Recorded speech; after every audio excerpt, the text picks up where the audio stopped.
Bienvenidos una vez más al Prólogo, canal dedicado al cine y la literatura, a recorrer el vasto laberinto de la cultura occidental, que se sintetiza en la tradición. Hoy estamos muy contentos porque tenemos un invitado de nuestra querida España, de Madrid, si no me equivoco, natural de Madrid. Estamos muy contentos porque yo me confieso como un viejo seguidor de su canal, Pura Virtud, Cine y Literatura. Yo ya había empezado cuando se llamaba Puro Vicio, Cine y Literatura. Y bueno, ¿cómo presentarlo? Es uno de los divulgadores más serios y prolíficos de un pensamiento antimoderno, de un pensamiento reaccionario, que hoy la juventud, que tiene ganas de salir de un mundo quizás tan materialista, que no encuentra un ápice para la trascendencia, bueno, aquí tenemos un referente. Guillermo, basta, como dicen en otros canales, de nuestra devoción de los prolegómenos laudatorios, que cuando no discretos son sinceros. Eh, y bueno, hoy vamos a presentar el libro que ya sacó y no tengo el agrado de tenerlo físicamente, pero sí de manera digital, que es La traición de los europeos. Y para ir al grano, Guillermo, vamos a principiar con la distinción. No quiero que me expliques, hay una letra que distingue traición y tradición. No quiero que me expliques por qué el título de este libro. Bueno, en primer lugar, Salvador, quiero darte las gracias por haberme invitado a tu canal, que hasta la fecha he seguido con muchísimo entusiasmo. Me puso sobre la pista de la existencia del prólogo Cine y Literatura nuestro querido y común maestro Sebastián Porrini. Me dijo, atención a este canal que tiene muy buenas cosas, y la verdad es que me he visto todos los programas que has hecho hasta la fecha y me parecen excelentes, ¿no? Veo que además tienes una variedad muy grande de registros, haces desde programas largos hasta programas cortos, y yo creo que además haces un trabajo que es el que yo he echado en falta muchas veces entre los supuestos especialistas de la literatura, que es el trabajo puramente de análisis textual, ¿no? El de fijarte lo más posible a los textos y a partir de ahí hacer un trabajo serio, riguroso, que no excluya al mismo tiempo interpretaciones profundas y ambiciosas de lo que está queriendo decir el autor, ¿no? Además, estás trabajando con autores y con perspectivas, tanto los que son puramente el material literario del que partes como aquellos maestros, intérpretes, exégetas de los que partes también para hacer la interpretación, que me son muy queridos y muy cercanos, ¿no? Borges, Pessoa, muy ambicioso trabajar a estos autores tan importantes y muy interesante también las perspectivas. Así que en primer lugar quiero felicitarte, quiero darte las gracias también por la valentía que supone estar haciendo estos programas en estos tiempos y también agradecerte que hayas tenido la generosidad de invitarme a tu canal, que para mí pues es un verdadero honor. Y en cuanto a la pregunta que me haces, bueno, el libro lo tengo aquí, que desgraciadamente no ha llegado un papel todavía a Qué hermoso. Argentina, pero está aquí está en digital, se puede conseguir. Y nada, me preguntabas por el título, que efectivamente yo quería hacer un juego de palabras con la tradición y la traición, porque, bueno, de alguna forma se puede sintetizar así muy bien la visión antimoderna, ¿no? En que ha habido una traición a la tradición. Esta traición no se compone únicamente de un gesto puntual, sino que es algo muy profundo, con mucho tiempo de antigüedad, que se podría resumir en el momento en que se pasó de una visión metafísica operativa a una especulativa. Y todo lo que ha llevado aparejado esta visión del mundo nueva, que se ha ido ramificando hasta extremos muy particulares de nuestra realidad, muy concretos. Entonces, más que nunca, por sintetizar el contenido del libro, que al final es un libro extenso, pero por sintetizarlo, más que nunca es necesario la lucha por el imaginario. Y esa lucha por el imaginario, que es algo mucho más ambicioso que la mal llamada batalla cultural, consiste precisamente en un combate en el estrato más profundo de las ideas y en su representación.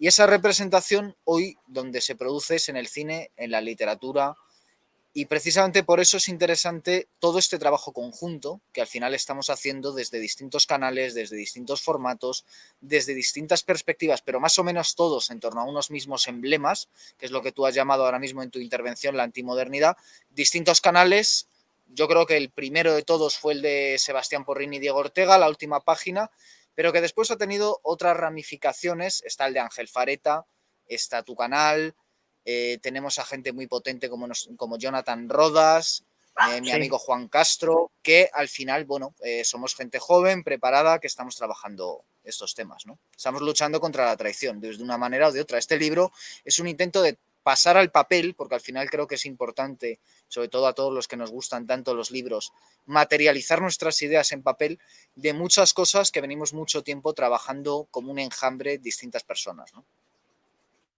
Perfecto, sí, justamente leía una cita que ahora no me acuerdo de quién, que es los vencedores escriben la historia, sí, y los vencidos son los que la narran, ¿no?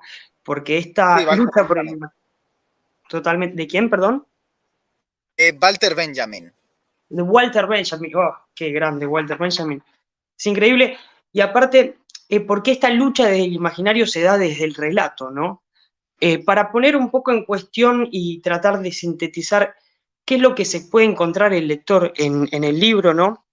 Hay una compilación de ensayos con un excelente prólogo de Sebastián Porrini, al que le mandamos un gran saludo, eh, que se divide en tres secciones, ¿no? Ensayos de tradición, de modernidad y crítica cultural.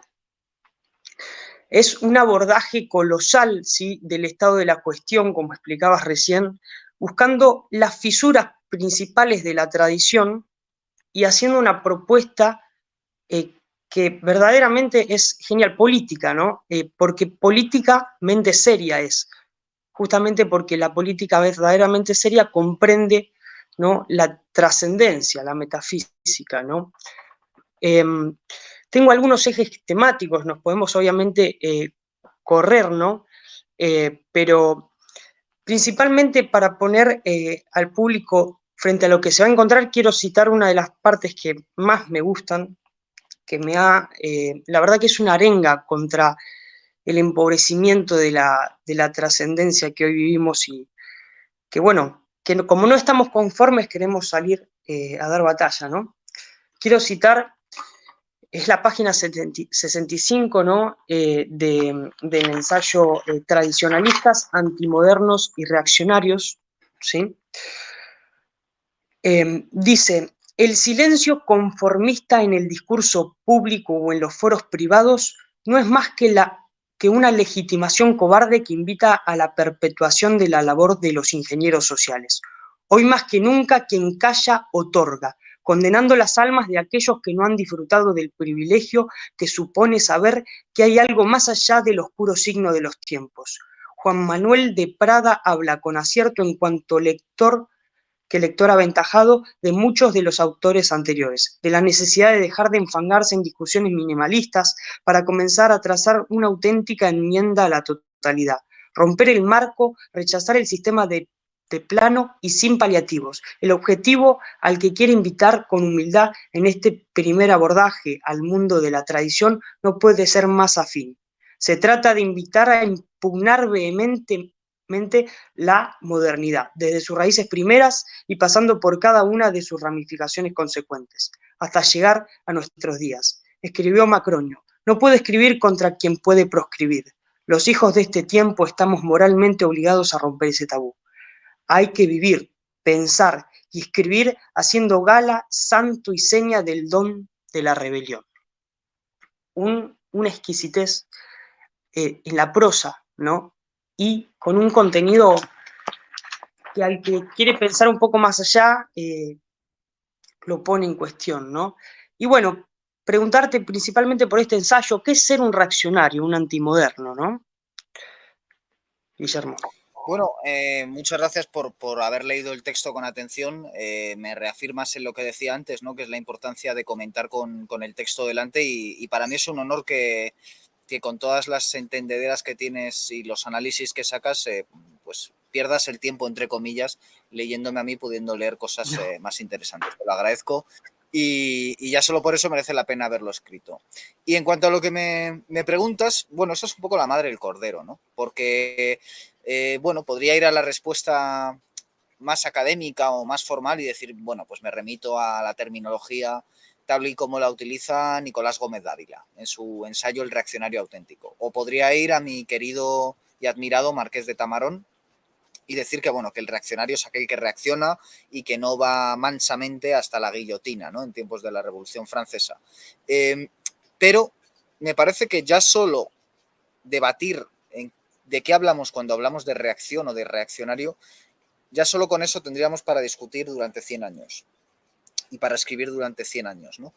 En definitiva, yo creo que sobre todo cuando se trata de gente joven, por dar ya una pequeña marca de por qué me considero reaccionario, estoy hablando precisamente de algo que se incluye en la cita que has hecho, que es toda la gente que hemos sentido que llegábamos tarde, a pesar de ser muy jóvenes, a una visión del mundo que no se nos ha contado, que hemos tenido que descubrir por nosotros mismos, muchas veces gracias pues, a canales como La Última Página, a libros como Los Otros, de nuestro maestro Sebastián Porrini. Humildemente es lo que he querido hacer yo también con mi canal y con mi libro, poder ofrecer esa oportunidad a otras personas, especialmente a la gente joven, sin desdeñar a la gente de otras edades, que es decir, la visión del mundo o el mundo es mucho más amplio que la visión que nos están queriendo meter desde los medios de comunicación, desde las escuelas, desde los autores oficiales y oficiosos. Es decir, el mundo es bastante más amplio y ha habido otras perspectivas de lo que es el mundo anteriores y mucho más ricas en varios aspectos a la que hay ahora. Es decir, no todo es nihilismo, materialismo, consumismo, capitalismo, individualismo, liberalismo, etcétera, etcétera, sino que hay otras visiones anteriores mucho más profundas con las que yo particularmente me siento en sintonía en muchos aspectos, en otros no, y que creo que es interesante seguir teniendo en cuenta, no desdeñar. De alguna forma, un reaccionario, por resumir mucho, para mí es cualquiera que no se considere un adanista, cualquiera que no compre la idea de un relato del progreso histórico, que estamos en el mejor de los mundos posibles, en la mejor de las sociedades posibles, que somos los mejores hombres posibles, todo ello basado en criterios puramente económicos, todo ello basado en criterios técnicos, todo ello basado en una serie de ideas que a mí me generan rechazo. Y por eso creo que más allá de lo que defendamos luego cada uno de los supuestos reaccionarios, es en ese rechazo, es en esa impugnación, en lo que más o menos estamos todos de acuerdo. Estamos más de acuerdo en nuestros enemigos incluso que en las ideas que proponemos, y por eso me consideraría reaccionario, solo en ese sentido, porque luego respecto al mundo de la reacción tengo muchas digamos, ideas enfrentadas o encontradas, razón por la cual creo que también al final en el libro, sobre todo en la tercera parte, se dejan traslucir muchas de ellas, ¿no? En la segunda también. Y en ese sentido también en el libro lo que quería hacer era exponer mis ideas particulares en torno a muchos de estos temas que están en el Zeitgeist, en la discusión de los tiempos, ¿no? Ver cuál es mi visión personal sin tratar de imponérsela a nadie, de ofrecer una visión cerrada o dogmática o de pensar que soy poseedor de la verdad, pero también muy seguro de que, bueno, pues he llegado a esas conclusiones después de mucho reflexionar, leer, estudiar y vivir, y de estar constantemente dándole vueltas a todas esas actividades y mirándome de manera muy autoconsciente para precisamente ser riguroso y porque siento que tengo una responsabilidad social, ¿no?, a la hora de pensar, y por lo tanto me exijo a mí mismo la mayor de las honestidades y la mayor de las rectitudes y de las exigencias, ¿no? Muy bueno, Guillermo. Justamente yo coincido en esto que vos comentás, ¿no? Porque el hecho de hoy ser reaccionario es la mejor expresión de esta rebeldía, ¿no? Esta rebeldía a la que siempre tiene que estar aferrada la juventud, ¿no? Para no oxidarse, para no volverse un aparato, ¿no?, en el sistema, cuando el progresismo es el status quo, ¿no? Lo único que queda es conservar esos fragmentos, como dice Fareta, ¿no?, que vienen desperdigándose desde la Edad Media con la tradición. Con respecto a esto, quiero pasar, bueno, a unos ensayos que yo leí en tándem, ¿no? El relativismo y la muerte de la filosofía, y Para impugnar a la modernidad, ¿no? Los dos abordan, ¿no?, las visiones filosóficas que se van, la urdimbre filosófica, ¿no?, y metafísica también que se va tejiendo en esta modernidad, ¿no?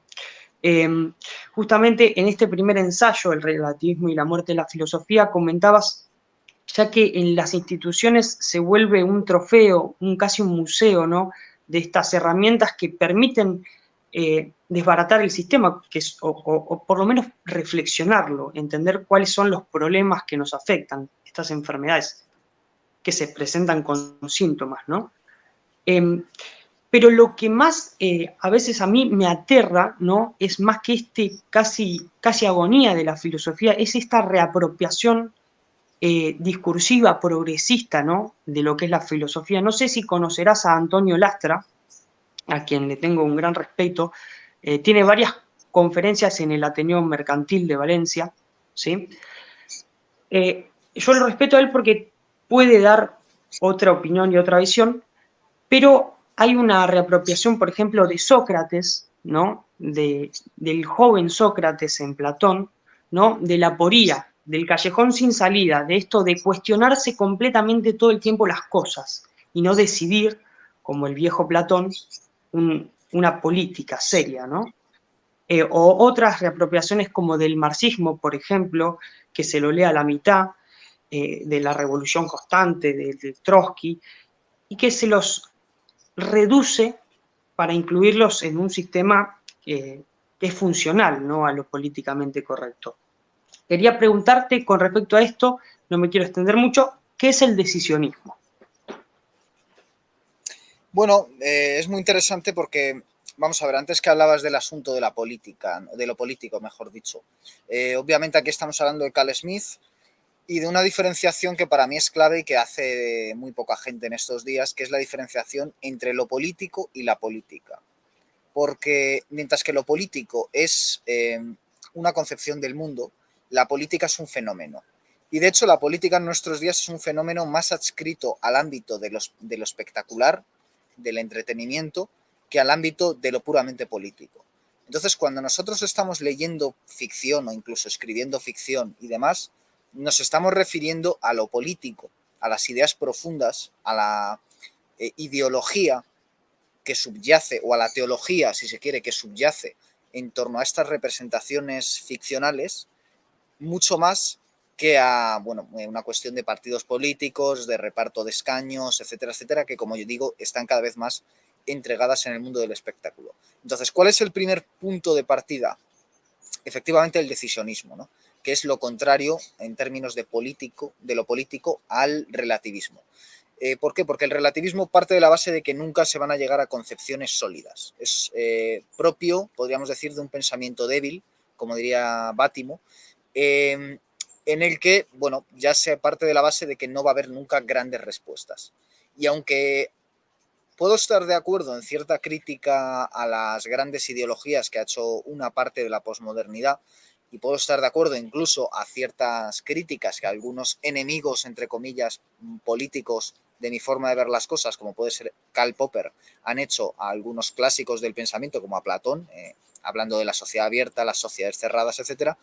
También sabemos que las sociedades abiertas son en realidad sociedades cerradas, que la ausencia de ideología, entendido ideología tal y como la entiende Foucault, tal y como la entiende Frederick Jameson, es de por sí, de facto, una ideología.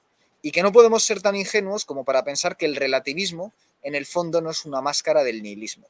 Y que bajo esa aparente idea progresista y democrática de no querer imponer a otros sus ideas, lo que está haciendo en realidad el relativismo es acabar con la posibilidad de abrir ciertos debates y de ciertas perspectivas absolutas dentro del debate intelectual. Entonces, cuando hablamos de decisionismo, estamos hablando de todo lo contrario, de no cerrar ninguna puerta, incluida la de alcanzar algunas ideas absolutas. ¿Qué clase de ideas absolutas? Pues conceptos que están presentes en toda la gran tradición literaria, filosófica, teológica de Occidente, y que sin embargo el hombre moderno mira con cierto deje irónico, paródico, burlesco. Ideas como bien, verdad y belleza, que durante siglos han sido intercambiables y que corresponden a toda una cosmovisión trascendente vertical, que a día de hoy ya están descartadas de antemano en ciertos debates, que dan miedo a los pensadores de hoy y que muy poca gente se atreve a manifestar, ya no en sus vidas, o sea, ya no en sus obras, sino directamente en sus vidas, ¿no? Cuando yo creo que precisamente no puede haber una vida auténtica, una vida digna, una vida buena, si no se parte de la búsqueda de estas nociones, más allá de que luego se crea que se puede llegar a cerrarlas dentro de una terminología, que es en lo que yo ya puedo diferir más. Pero en cualquier caso, el decisionismo es la actitud de tener claro cuáles son los amigos y los enemigos políticos. Y creo que esto es muy importante porque hay mucha confusión, mucho ruido mental y mucha cobardía, ¿por qué no decirlo? Entonces, normalmente nuestros enemigos son mucho más valientes en ese sentido, no tienen miedo a los autores que a nosotros nos interesan, como puede ser René Guénon, Julius Evola, Ernest Junger, Mircea Eliade, etc. No tienen miedo de atacar a estos autores, tratar de difamarlos, Heidegger, decir, bueno, son nazis, son fascistas, son peligrosos, proponen términos terribles, no debemos leerlos, etcétera, y tratan de alguna forma de apartarlos de los planes de estudio, de apartarlos de las bibliotecas, de apartarlos de las librerías, etcétera, etcétera. Bien, eso es una actitud políticamente coherente por parte de nuestros enemigos. ¿Yo quiero hacer lo mismo con ellos? No. A diferencia de ellos, a mí no me importa leerles, pero lo que sí que voy a hacer es intelectualmente polemizar con ellos, intelectualmente ir a la guerra con ellos, ya digo, solo en ese plano intelectual de las ideas, y tratar de demostrar por qué creo que ellos están equivocados y que no en términos absolutos, pero sí en comparación, yo estoy en lo cierto. Creo que mi posición está más en lo cierto por la sencilla razón de que yo no descarto una idea universal de verdad, de bien y de belleza como si hacen ellos. Perfecto. Muy, muy conciso e interesante. Pasamos a un tema que es muy relevante y también con esto de la legitimación del enemigo y poder entenderlo, ¿no? Y defenderse, ¿no? El tema de la España y la leyenda negra, ¿no?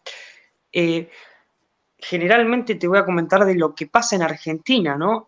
Se lee al español como un imperialista, colonizador que vino a matar, a masacrar a todos los indios, y se está verdaderamente el argentino, ¿no? Descendiente del imperio, no el imperialismo español, disparando en el pie, porque no sabe cuáles son las armas que tiene para combatir al enemigo, ¿no? Se está tomando el veneno pensando que así ataca al enemigo, ¿no? Justamente en contraposición a lo que sí fue un imperialismo, ¿no? El imperialismo anglosajón con el comienzo de la piratería, ¿no? Y esto del mestizaje de los españoles con el pueblo, lo que hoy permite ideas, ideologías, sí, pero que quizás comprende un poco más cómo es el nacionalismo de inclusión, que fue adoptado, ¿no? Por ejemplo, en Argentina, ¿no? En contraposición con Estados Unidos, donde eso sí fue una verdadera masacre. Eh, y bueno, esto es interesante, ¿no? Leyendas negras como esto del colonialismo, de la Inquisición española y otras cosas que quiero que empecemos a comentar un poco. ¿Por dónde encontrarías de Ordimbre la primera creación de esta leyenda negra? ¿Dónde se gestó esto? Bueno, antes la frase que has hecho, que has citado de Walter Benjamin, digamos que es el punto de partida, ¿no? Es el momento en que el mundo anglosajón, que es un mundo detrás del cual, y siguiendo lo que venimos diciendo, hay una ideología evidente, se da cuenta de que las batallas no se libran únicamente en los campos de batalla, sino que se libran también de cara a la posteridad y de cara a lo que hoy llamaríamos la construcción de un relato. Y entonces ellos ganan de manera bastante clara la construcción de este relato hasta nuestros días, ¿no? La leyenda negra es una parte más de este relato en el que ellos cantan sus propias hazañas, lo cual pues es un gesto nacionalista bastante entendible o patriótico entendible. Por ejemplo, el señor Winston Churchill escribió en varios volúmenes una historia patriótica de Inglaterra, y está muy bien que así sea, y obviamente cuando se escriben historias patrióticas se suele ensalzar en términos casi mitológicos las propias hazañas y se suelen defenestrar las de los rivales. Y es evidente que si ha habido un rival político o geopolítico, diríamos hoy, aunque en realidad la geopolítica no es más que la desacralización de la visión teológica de los imperios. Entonces, evidentemente, el gran enemigo de la anglosfera es la iberosfera o la hispanidad. Entonces es normal que hayamos sido de todos los damnificados por esta construcción del relato que se ha vuelto hegemónica a nivel global, pues seamos los mayores damnificados. Y además el gran genio en la creación del relato por parte de la anglosfera es que nosotros hemos asumido esa leyenda negra. Y eso es un triunfo que hay que reconocerle a nuestros enemigos. Ahora bien, una vez hemos identificado esa enfermedad, ese mal que está asolando desde a la propia España, donde los partidos nacionalistas que están secesionando políticamente al país desde dentro son, en buena medida, escisiones de esta leyenda negra a Hispanoamérica, donde se utilizó para generar independencias, por cierto, independencias donde tuvieron un papel importante sociedades secretas como la masonería, que nacen indivisiblemente unidas al mundo de la anglosfera. Ahí está James Anderson, creador de la masonería especulativa moderna, que lo hace en Inglaterra, es el que crea las primeras constituciones, y lo hace muy ligado a toda una ideología de pensadores que hay en la época, que es la que ha construido el relato anglosajón del que hablo. Pues hay que entender que es lo que se utilizó en parte para convencer a los pueblos que formaban parte de la hispanidad para que se separaran. Y obviamente, igual que a nosotros, los españoles a día de hoy nos están destruyendo desde dentro, alentando este tipo de discursos en los nacionalistas, en Hispanoamérica está ocurriendo lo mismo con discursos indigenistas, que no son más que la extrapolación de unos discursos que se dan dentro del marco de los estudios culturales en Estados Unidos, que es una creación en los años 70 de una teoría que viene de la teoría de la French Theory, que se da en Francia y que más tarde se extrapola en Estados Unidos, que tiene mucho que ver con nuevas ciencias sociales, mal llamadas ciencias sociales, como la antropología moderna, el feminismo y demás, que son corrientes ideológicas de la posmodernidad, y que, bueno, pues por decirlo muy, muy sucintamente, lo que están tratando es de destruir un relato tradicional, reduciéndolo hasta sus más mínimos escombros, ¿no? Y han nacido de esos escombros. Entonces, bueno, se ha extrapolado esa visión del mundo que parte de un sentimiento, ¿no? Es decir, se está abandonando, mientras que hay unas ideologías racionalistas, como puede ser el transhumanismo, como puede ser la apología de la técnica, como puede ser la sociología, que son disciplinas puramente técnicas y puramente racionales, hay otras que son puramente pasionales, y entre ellas está la antropología.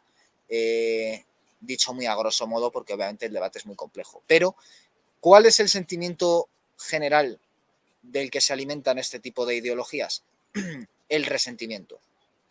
Y ese resentimiento ya viene diagnosticado por uno de mis pensadores de cabecera, que es Nietzsche, y que entiende que esa es una de las características esenciales del último hombre. El último hombre es la inversión diabólica del superhombre. Y el último hombre, ya digo, se basa en el resentimiento porque de alguna forma solo se puede construir a la contra. Nadie ha entendido mejor el nihilismo que Nietzsche, nadie ha criticado mejor el nihilismo que Nietzsche, porque entiende que el nihilismo es el gran peligro, porque nos podemos quedar estancados con el nihilismo y no pasar a la parte siguiente. Entonces, a mí me interesa mucho dentro de las teorías deconstruccionistas la crítica, lo reconozco. Esto me diferencia de muchos tradicionalistas o perennialistas o como les queramos llamar. Ahora bien, yo no les compro ese marco de descomposición en el que a cambio nos quieren dejar varados. Como si el resentimiento, que puede ser un impulsor eficaz, yo no lo recomiendo, pero puede ser un impulsor eficaz para ciertas cosas en la vida o puede serlo para ciertos proyectos intelectuales. A veces está bien alimentar el odio, el resentimiento como motor de trabajo contra algo que uno quiere destruir o impugnar, pero se quieren quedar ahí, no quieren construir nada más después. La deconstrucción se queda en la deconstrucción perpetua, que es casi una patología neurótica contemporánea y por lo tanto una picadora de carne humana. Entonces yo creo que hay que tener muchísimo cuidado cuando nos aproximamos a este tipo de ideologías que ahora mismo son hegemónicas en las universidades, en los medios de comunicación y demás. En contra, con éxitos como el de Elvira Rocabarea, Marcelo Gullo, Gustavo Bueno y otros, se está creando todo un mercado de la leyenda negra que yo creo que tampoco está entendiendo muy bien la realidad, porque aunque la leyenda negra existe, a día de hoy yo creo que es una batalla perdida. Tenemos que centrarnos más en otro tipo de batallas más profundas que la leyenda negra, que está bien saber que está ahí, que existe y demás, pero que tampoco nos puede llevar, como ocurre en muchos casos, a un nacionalismo español o a otro tipo de nacionalismos que en mi opinión están un poco trasnochados, porque al final el nacionalismo es una ideología del siglo XIX y es tan absurda cuando la practica un vasco que se cree que su pueblo es el centro del mundo, un catalán que se cree que su aldea es el centro del mundo, o un español que se cree que su miserable pedazo de tierra es el centro del mundo. Pues no es así, no hay pueblos elegidos y esa es otra de las consecuencias de las religiones del desierto que nos han hecho creer en la idea de que hay pueblos elegidos cuando, en mi opinión, si existe algún tipo de divinidad, es absurdo que escoja a un pueblo humano por encima de otro, ¿no? Perfecto. Bueno, iba a ir con el cine, pero justo das el pie para abordar esto que es muy interesante, ¿no? Que es frente a este universalismo, ¿no? Reformado, que viene de la reforma que vos hablás, opones lo que es una heterodoxia, ¿no? Una heterodoxia del pensamiento, de la búsqueda, eh, esto que se opone quizás a ciertos sectores más conservadores, más ortodoxos, que, que abundan en los sectores reaccionarios, ¿no? Y yo te quería preguntar personalmente, porque yo soy un lector, ¿no? Sobre ciertas tendencias al ocultismo, ¿no? Yo he visto revitalizado a Aleister Crowley, ¿no? Yo ahora estoy leyendo Alice Bailey sobre la astrología, los trabajos de Hércules, es un trabajo inmenso que, por ejemplo, en un momento hace la analogía de que a San Pedro Jesucristo le entrega las llaves de la puerta de los hombres, ¿no? Similar al símbolo de cáncer, ¿no? Y la llave de la puerta de los cielos, ¿no?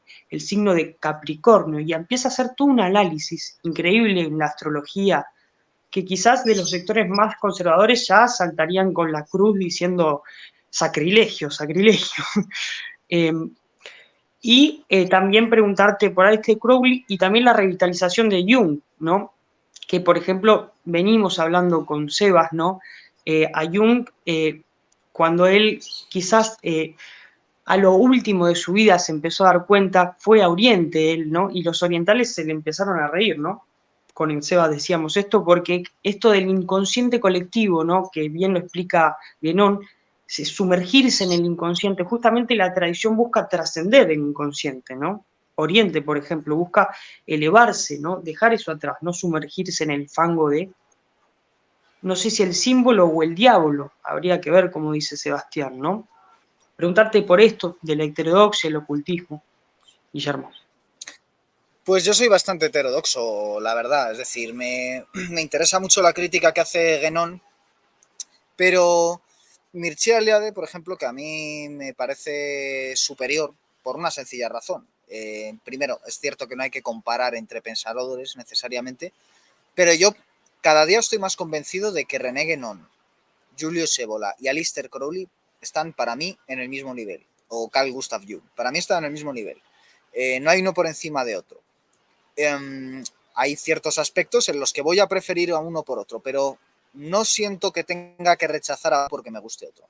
Entonces, es verdad que creo que a lo mejor de todos estos, Mircea Eliade o Junger están un poco por encima por la sencilla razón de que son más literatos. O incluso Aleister Crowley, porque Aleister Crowley al final tiene obra poética, tiene obra cuentística, tiene obra novelística, sin llegar al nivel de Junger o de Eliade, pero la tiene. Cosa que, por ejemplo, Guénon no, que yo sepa.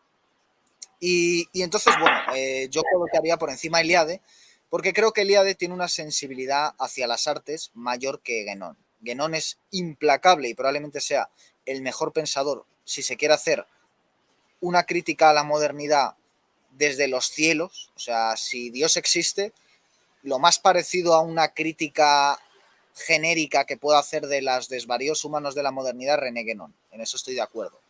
Pero creo que precisamente se está perdiendo otras perspectivas que un Dios sí tendría, que es una perspectiva más humana, más sociológica, más estética, en la que, en mi opinión, pues como todo ser humano, Guénon es falible y se puede pasar muchas cosas por alto. Y entonces creo que, por ejemplo, Mircea Eliade que tiene varios artículos en los que habla de esta cuestión, analizando el espiritismo francés del siglo XIX, sus ramificaciones artísticas que van desde los simbolistas hasta los surrealistas, pasando por maestros como Edgar Allan Poe, Howard Phillips Lovecraft y tantos otros autores. Bueno, no es que precisamente nos vaya a vender a Madame Blavatsky o a Eliphas Levi o a tantos otros autores, pero tampoco va a hacer las críticas, en mi opinión, un poco demasiado brutales que hace Guénon, en mi opinión. Entonces, me interesa este tipo de fenómenos porque creo que al final son derivaciones del hermetismo. Y el hermetismo es la verdadera Sofía Perennis. El hermetismo de Hermes Trismegisto, que es esta figura, no se sabe si real o metafórica del antiguo Egipto, que hace referencia al Kybalión, a la tabla esmeralda y a una serie de conocimientos que precisamente se pueden sintetizar en la máxima del propio Hermes Trismegisto, o 3 veces grande, de que lo que es arriba es igual a lo que es abajo. O dicho de otra forma, que el macrocosmos tienen una correspondencia. Es cierto que el psicoanálisis puede enterrarnos ya no en lo de abajo, en el microcosmos, sino en lo subterráneo, que es lo que está abajo de lo de abajo. Y eso es un peligro horrible, porque de hecho en términos literalistas es satánico, en el sentido de que es la inversión total, ¿no?, de la trascendencia, de pronto el reino de lo subterráneo. Y en ese sentido estoy de acuerdo con Guénon. Pero también creo que Jung, por ejemplo, establece de manera muy interesante, y esto es algo que me ha valido polémicas de tú a tú, por ejemplo, que recuerdo estar hablando de este tema con él, más o menos en los mismos términos en los que estamos hablando ahora, pues en los que Jung hace un estudio del inconsciente colectivo y creo que abre la puerta a una visión del arte en la que precisamente se abren nuevas correspondencias entre lo de abajo y lo de arriba, ya no en un sentido físico, sino en un sentido mental. Es cierto que Guénon también advierte de la confusión entre lo mental y lo espiritual, pero si no creemos que el cuerpo y ella son dos cosas separadas, cosa en la que yo no creo, sino que están juntas, sí que creo que hay una correspondencia entre mente y espíritu. Entonces, si se sabe estudiar lo mental desde una perspectiva metafísica, y creo que Jung, como maestro de la masonería, descendiente de masones, interesado por la alquimia, lector de autores como Jacob Bohm, Swedenborg, etcétera, etcétera, tenía ese conocimiento, yo me adscribo bastante a las ideas de Jung. No son tampoco la panacea, pero creo que abren una oportunidad. Y en cuanto a Aleister Crowley, creo que hace algo aún más interesante, ¿no?, que es decir, que hemos entrado en un neón nuevo, el León de Horus, que se corresponde bastante con un autor que suele ser atacado por los perennialistas y que yo reivindico mucho, que es Joaquín de Fiore, un autor medieval que influyó decisivamente sobre Dante Alighieri, que tiene esta teoría de que hay una edad del Padre, una edad del Hijo y una edad del Espíritu. En mi opinión, estamos iniciándonos en esta edad del Espíritu, que puede ser tanto un nuevo renacimiento como una nueva Edad Media. Aquí de nuevo volvemos a Nietzsche.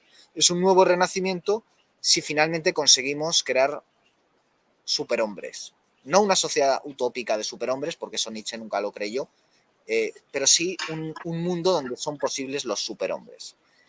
En cambio, si fracasamos en ese intento, lo que vamos a crear es un mundo de últimos hombres. Si miramos a nuestro alrededor, da la sensación de que estamos más cerca de una nueva Edad Media que de un nuevo Renacimiento. Aquí también algún perennialista me podría decir, ¿estás utilizando la visión oscurantista de la Edad Media? ¿No has leído a Huizinga? Bueno, sí he leído a Huizinga y conozco lo que dice y me parece interesante, pero yo me quedo con el Renacimiento antes que con la Edad Media. Quizás porque me interesan más las artes que la teología. De nuevo vuelvo a mis rasgos personales.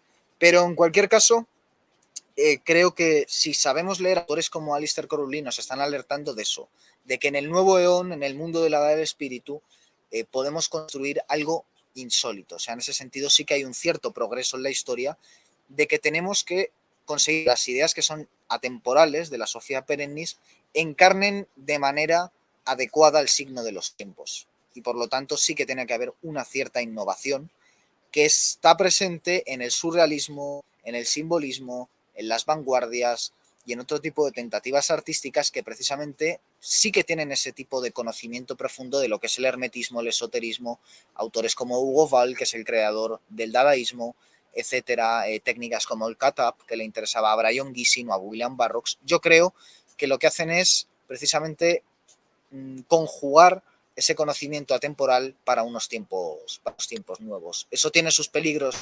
Sí, y en ese sentido me adscribo a la crítica de Guénon. Pero lo que no creo es que haya que volver al Islam, lo que no creo es que haya que volver a la Edad Media, lo que no creo es que haya que volvernos emis o volvernos, irnos a vivir a una cabaña en el bosque de manera literal, para, sin agua corriente, sin luz, etcétera, a la luz del candil, para restaurar un mundo que es imposible que vuelva. Yo creo que en todo caso lo que hay que hacer es saber leer lo que era en esencia ese mundo a la luz de los nuevos tiempos, ¿no? Muy interesante. Coincide también esto del nuevo Don con lo que habla Joseph Campbell. No podemos con viejas mitologías, con antiguas leyes, antiguos mandamientos, poner en función en un mundo completamente nuevo eh, la visión mitológica, por eso fracasa, ¿no? Justamente yo pienso matizar diciendo que si hay que crear una nueva mitología, nuevas formas de ver el mundo, tiene que ser desde la raíz y el sustrato de la tradición, ¿no? Como toda mitología fue creada, de mitologías y de relatos y de historias de otras mitologías. Eh, es muy interesante también, sí, yo también revitalizo a Jung porque él habla mucho también de, frente a esto orientalismo que él bien estudió, ¿no? La revitalización de lo católico, ¿no? De sacarle el jugo máximo a lo que es las imágenes y los símbolos católicos para ahí poder pasar a otro estadio, ¿no? Y entrando un poco con el tema del cine, es muy importante cómo se da ese relato, esa reapropiación del mito, ¿no? Por ejemplo, en Brian De Palma y Femme Fatal, ¿no? Ahí tenemos a una protagonista donde se está resignificando completamente el mito de Eva, ¿no? Con una serpiente de oro enroscada y, no, claro, justamente está poniendo en sentido lo que es el mito de Eva, que no es un mito de sometimiento a la mujer, ¿no? Te la presenta como una femme fatal, ¿no? Como una mujer completamente, lo que llamarían hoy, empoderada, ¿no? Y te quería preguntar con relación a que, bueno, ellos ganaron en el relato, ¿no? Pero nosotros tenemos el cine, ¿no? Que es, como diría Gramsci, una conquista cultural increíble y herramienta hoy para pensar y para entrar a la sociedad es joven, ¿no? Yo creo que con Proust no puedo entrar a los jóvenes, me van a tirar el libro por la cabeza, pero con Titanic, hasta con los chinos puedo hablar, me parece. ¿Qué te parece el cine, Guillermo? Sí, bueno, totalmente de acuerdo, ¿no? Es decir, al final hay una lengua universal, ¿no? Bueno, en este relato de un dios furioso que decide que los hombres no pueden ponerse de acuerdo para construir una torre de Babel, lo que hace es destruir la torre y crear la confusión perpetua en los hombres a través de las lenguas, de la variedad de lenguas. Ha habido intentos en el siglo XX de acabar con esto creando un lenguaje universal, ¿no? El Esperanto. En el siglo XIX y también principios del siglo XX hubo, bueno, Esperanto, un paréntesis, Unamuno, uno de los grandes intelectuales españoles del siglo XX, estaba muy interesado en el Esperanto. En sus novelas, por ejemplo, en Nieblas, siempre suele haber algún tipo de personaje secundario. Había un personaje secundario obsesionado con el Esperanto y demás, ¿no? Para ver que tenía potencia en la época la idea de volver a un lenguaje universal y demás. Con la creación de Internet, el inglés ha querido ser un poco el lenguaje universal. Hay gente que ha querido con la música, con las matemáticas, crear un lenguaje universal. En el siglo XIX se hicieron experimentos bastante aberrantes con niños creyendo que en el fondo ese lenguaje universal existía, que todos los niños nacían con él y que al imponerles un lenguaje distinto, pues se estaba borrando de su mente. Entonces, si tú cogías a un niño y lo aislabas, no le enseñabas a hablar, se conseguiría restaurar ese lenguaje que ellos traían de serie, por decirlo de alguna forma, que era el lenguaje previo a la destrucción de la Torre de Babel, por decirlo en términos míticos, ¿no? Obviamente era una aberración. Entonces, ¿cuál es el lenguaje verdaderamente universal? Y aquí podríamos ponernos junguianos otra vez, las imágenes, los arquetipos, que se expresan sobre todo en imágenes, aunque luego podamos expresarlos por medio de palabras. Y en ese sentido está muy bien el comentario que has hecho sobre poder hablar con los chinos sin necesidad de saber chino o de que ellos sepan español por medio del cine, ¿no? Porque puede desarrollar de alguna forma una lengua que es entendible para todos. Ya no solo porque las imágenes por sí valgan más que mil palabras, como se suele decir, que también es cierto, sino porque al final el cine ha sabido crear un lenguaje propio, ¿no? Que es lo que los primeros cineastas y sobre todo el cine soviético, que curiosamente pues es uno de los huecos más grandes que en mi opinión tiene la teoría del cine de Ángel Fareta, por ejemplo, la ausencia de tratar a los teóricos del cine soviético, desarrollaron por medio del montaje una noción de transmisión universal de ideas. Entonces el cine puede transmitir un relato por medio de imágenes creando una secuencia, de manera que se generen unas reacciones en el público de expectativas, de dirigirle la mirada de alguna forma. Eso es el montaje. El montaje es una manera de contar el tiempo y de dirigir la mirada simultáneamente del espectador. Y eso al final es una forma de transmisión de información que trabaja tanto a nivel consciente como a nivel subconsciente. Y en ese sentido me parece que el cine ha sido muy, muy eficaz y por supuesto conforme han ido pasando las décadas se ha ido perfeccionando este arte y cuando llegó un punto en que ya no podía ser perfecto, porque es cierto que el cine ha explotado sus posibilidades, que son muy grandes, pero al mismo tiempo muy limitadas. Yo creo que la literatura siempre va a tener muchas más posibilidades, precisamente porque el lenguaje, al ser más concreto, puede ser más universal. Al agotar sus posibilidades, también generó que la gente que ya estaba haciendo cine después de haber estudiado profundamente el cine, gente que ya había pasado por universidades, gente que había ido desde niña al cine, gente que había leído crítica cinematográfica, gente que había empezado a desempeñar otros oficios en el mundo del cine y se había ido abriendo camino, tuvieran lo que aquí sí Ángel Fareta llama, en mi opinión, con muchísimo acierto, autoconsciencia. Y ahí, por supuesto, entra Brian De Palma. Entonces, ¿qué hace esta gente? Por un lado, conocer las posibilidades técnicas del cine en profundidad y por otro lado conocer el imaginario simbólico de la historia de la humanidad también en profundidad. Y al mismo tiempo tienen lo que decíamos antes, un decisionismo político de saber cuál es el amigo y cuál es el enemigo y saber qué se quiere expresar y entonces al tener la capacidad, la potestad técnica, la capacidad simbólica, etcétera, todo eso de pronto se plasma en la pantalla con una fluidez y una facilidad sorprendentes, ¿no? Y entonces de alguna forma no es casualidad que por ejemplo un realizador como Brian De Palma sea tan barroco en las formas y tan barroco también en el contenido, porque al final el barroco es la gran escuela artística de la hispanidad, precisamente como reacción a la reforma protestante y al nacimiento de la modernidad. Entonces, al estar en un tiempo neobarroco, yo creo que precisamente estos cineastas autoconscientes, como lo llama Fareta, hacen una muy buena lectura de su tiempo y saben darle respuesta visualmente. Ahora bien, termino. En cuanto a la película Femme Fatale, a mí me gusta, Brian De Palma me gusta mucho, pero precisamente yo creo que el cine tiene sobre todo un componente, como toda arte, de lo que es puramente técnica. Y en ese sentido a mí la película Femme Fatale no me parece de las mejores de De Palma. Creo que tiene varios fallos serios la película y otros aciertos importantes. Uno de los fallos serios que yo encuentro es, por ejemplo, la elección de Antonio Banderas en el casting. Esto puede parecer una frivolidad, ¿no? Es como decir, qué bonita es la Capilla Sistina, pero bueno, este personaje la verdad es que tiene una cara un poco extraña, ¿no? Alguien podría decir, hombre, este hombre qué frívolo, ¿no? Pero, por ejemplo, creo que a veces, a nivel técnico, y es verdad que Brian De Palma tiene muchos, sobre todo en los últimos años, problemas de producción, porque él hace películas muy espectaculares y le cuesta mucho sacarlas adelante, porque no tiene recaudación desde hace unos años, pues comete también ciertos errores técnicos que le quitan mucho a sus películas, ¿no? Entonces, a mí esa película tengo varios problemas con ella, entre otros, que el protagonista masculino sea Antonio Banderas, al que considero un actor muy, muy, muy deficiente y que creo que en esa película pues está muy mal en muchas escenas, ¿no? Por ejemplo. Perfecto.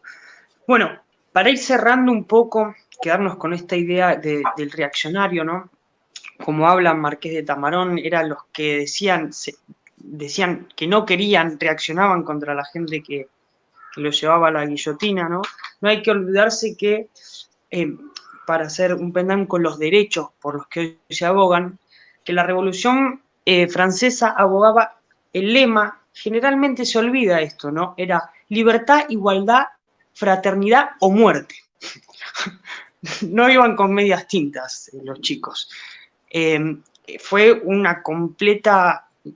completo plan, una estrategia de la burguesía para aniquilar a la monarquía y para quedarse con los mejores artilugios de la iglesia, ¿no? Y comprarlos de forma muy barata. Pero acá comienza, ¿no? Todo un discurso, es el germen de todo este discurso sobre los derechos, ¿no? Que hoy tanto vemos, como por ejemplo en los discursos del feminismo, ¿no? Que si yo comparto, por ejemplo, ciertos criterios de los que parten que me parecen criterios de verdad, como cierta opresión a las mujeres, por ejemplo, en los cánones literarios, pero si bien el criterio es de verdad, ¿no? La metodología, como te decía antes con esto del indigenismo, es dispararse en el pie, es no entender cómo se lucha contra el enemigo, ¿no? Por ejemplo, yo que estoy discursando literatura española, leyendo al queridísimo Lope de Vega, este es un programa que voy a preparar, en Fuente Ovejuna, uno entiende cómo la mujer puede ser una mujer completamente empoderada, ¿no? Y abogar por el sacramento de la unión marital, ¿no? Por la familia, por la comunidad. Eso no entra en contradicción. O, por ejemplo, en una película que te recomiendo mucho, que quizás ya viste, que es La Patota, es una película argentina. Ahora no me acuerdo muy bien el director, pero también pone mucho en cuestión, ¿no? Esto de la violación, la institución, ¿no? Es una maestra que es violada y después sus mismos alumnos son los violadores, ¿no? Entonces, ella permite el arrepentimiento y el perdón, y frente a ese arrepentimiento, no te quiero spoilar el final, pero hay una conversión de esas personas, ¿no? No al catolicismo, sino que no te quiero spoilear, como se dice, el final, pero ponen cuestiones, valores que hoy no se tienen en cuenta a la hora de abordar la reivindicación, la igualdad, la fraternidad, como se dice. No, muy La pregunta interesante lo que comentas. sí. La pregunta específica es por esto del feminismo, ¿sí? Bueno, el feminismo es una ideología moderna que además tiene varias etapas y entonces tiene su razón de ser sociohistórica, pero también es un movimiento muy conveniente para el capital. Quiero decir, nace al final en Estados Unidos, después y luego en Francia, de hecho es el germen del mayo del 68, después de que haya habido las experiencias de las dos guerras mundiales, mal llamadas guerras mundiales, porque en realidad son guerras civiles europeas, en las que la mujer, mientras el hombre está en la guerra, entra en el mundo laboral. ¿Y de qué se da cuenta esa sociedad consumista que nace en los años 50 después de las dos guerras civiles europeas, con la hegemonía de Estados Unidos? Pues, primero, de que la mujer puede ser un sujeto de consumo tan importante como el hombre. Por lo tanto, la incorporación de la mujer al mundo laboral y su independencia económica lo que permite es que doblar el número de consumidores en potencia dentro de la sociedad. Generar más masa de trabajo, abaratar salarios, condiciones laborales, etcétera. Entonces se introduce a la mujer en el mundo laboral con esta intencionalidad. Yo es que al ser anticapitalista soy muy desconfiado, me disculparán los espectadores, con las intenciones filantrópicas de los grandes empresarios y las grandes empresas. Entonces, obviamente soy desconfiado y pienso que si se hace esto es con la idea de ganar más dinero, porque ese es el fundamento del capitalismo. Entonces, el feminismo, por supuesto, tiene su razón de ser, pero tiene también este apartado de que es muy conveniente dentro de cierto punto de vista para destruir un mundo tradicional, un rol de la mujer que es muchísimo más espiritual, por terrible que suene lo que voy a decir, dedicándose a su familia, dedicándose a labores mucho más artesanales que yendo a trabajar para una multinacional, ¿no? Que es mucho más conveniente para los intereses del mundo moderno de atomización social y nihilismo.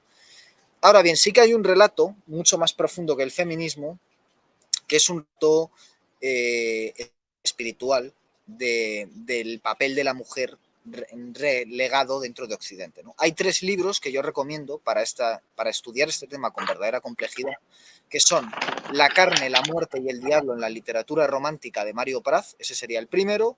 La diosa blanca de Robert Graves, que sería el segundo y en mi opinión el más importante.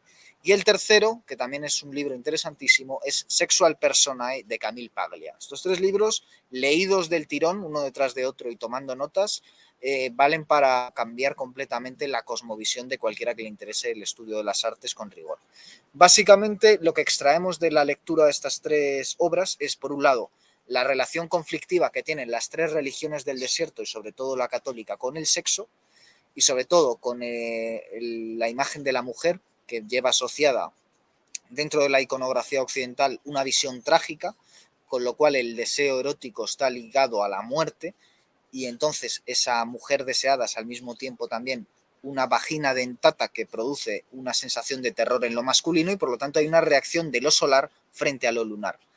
Extraemos también que los grandes poetas occidentales secretamente se han escapado de la ortodoxia, rindiendo culto mediante ropajes virginales y mediante excusas, sobre todo asociadas a la Virgen María, a una deidad que es anterior, que proviene del mundo indoeuropeo, que es la diosa blanca, la diosa madre, la diosa lunar, que es la musa famosa a la que han cantado siempre los poetas en busca de inspiración.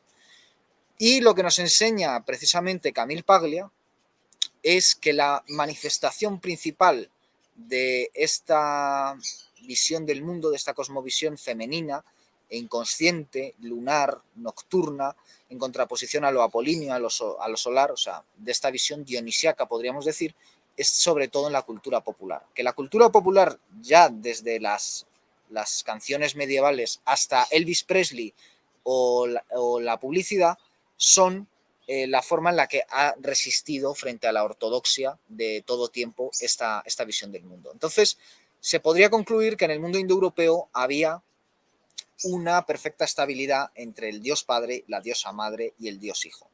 Pero que con el nacimiento de las religiones del desierto y su extensión por Occidente, religiones del desierto, judaísmo, cristianismo y mahometanismo, hay una represión de este principio lunar por esa asociación entre el deseo sexual y la muerte, por un problema con el deseo sexual que tienen estas religiones evidente, por un deseo de dogmatizar y de crear un único culto masculino, que es la creación del patriarcado. Aquí sí que tienen razón las feministas, cuando hablan de la crítica al patriarcado. Donde no tienen razón es en secularizar como buena ideología esta crítica, aislándola de sus valores espirituales, que son los valores espirituales del mundo indoeuropeo, que es el verdadero mundo europeo y que es el mundo que está, por ejemplo, en la mitología griega, en la mitología egipcia, donde tenemos a deidades como Isis, que son fundamentales, o a figuras mitológicas femeninas como Ariadna, que son fundamentales y que son encarnaciones de lo que estoy diciendo si uno se pone a estudiar los mitos, ¿no? Y había un equilibrio que se rompe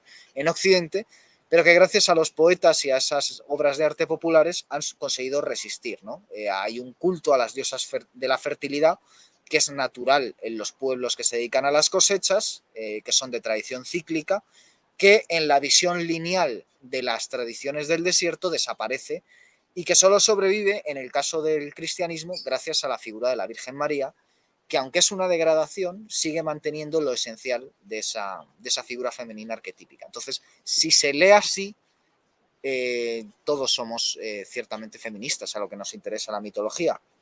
Y yo creo que Camille Paglia en ese sentido es buen ejemplo porque es una persona, es mujer por supuesto, y es muy odiada por el feminismo, sobre todo el de última ola, porque obviamente cuando se pone a estudiar uno las asociaciones ideológicas de esta diosa madre, hay muchas cosas que no les encajan a las feministas, que por ejemplo pueden estar en contra de la maternidad y de otro de rasgos que, bueno, hablando de diosas de la fertilidad, naturalmente van de la mano, ¿no? Perfecto. Bueno, Guillermo, muchísimas gracias por haber aceptado la entrevista. ¿Cómo podemos conseguir tu libro en Argentina? Bueno, muchas gracias a ti, Salvador. Pues nada, a través de Amazon se puede conseguir digitalmente y luego en papel es más complicado porque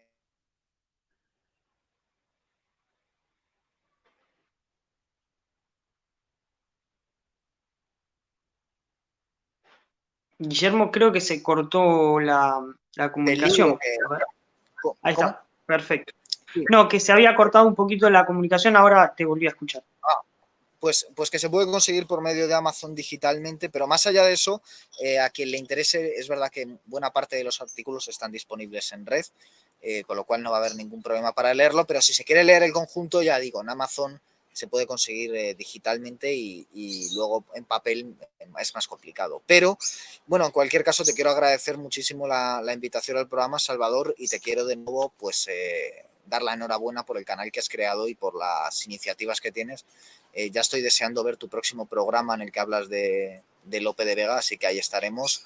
Y voy a ver qué puedo hacer porque la gente se suscriba, que me interesa muchísimo que la gente que está en Pura Virtud vaya también a tu canal. Así que enhorabuena y que gracias Muchísimas por gracias, invitarme. Guillermo. Vamos a dejar el link del Amazon, ahora me lo pasás y lo dejamos para que la gente lo pueda ver.